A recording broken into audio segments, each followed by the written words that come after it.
Fala galera, me chamo Bruno, do canal Loucos por Sinuca.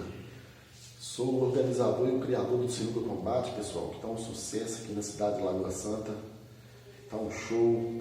O Sinuca Combate é o seguinte, abre espaço para todos os jogadores amadores, beleza?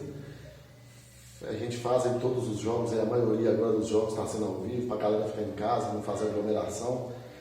Já está podendo fazer a inscrição para a próxima etapa do combate agora. Vai ter limite de jogadores, beleza?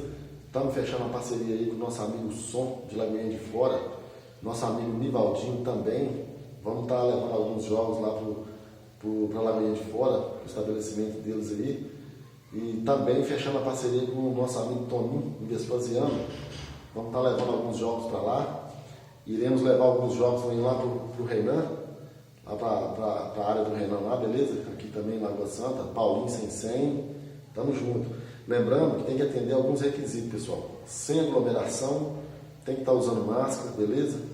Aglomeração jamais. Então, é assim que a gente consegue fazer bacana aí para não colocar ninguém em risco. Pessoal, tamo junto. Acompanha nosso canal lá, Loucos por Sinuca. Quem quiser fazer a inscrição aí, entra em contato com esse número aqui, ó. Só entrar em contato aí no 9812-9683. Me procura. Meu nome é Bruno. Algumas pessoas me conhecem como Furacão, beleza? É isso aí, tamo junto e misturado, hein? Não deixe de acompanhar nosso Sinuca Combate lá no canal Loucos por Sinuca, beleza? Tamo junto.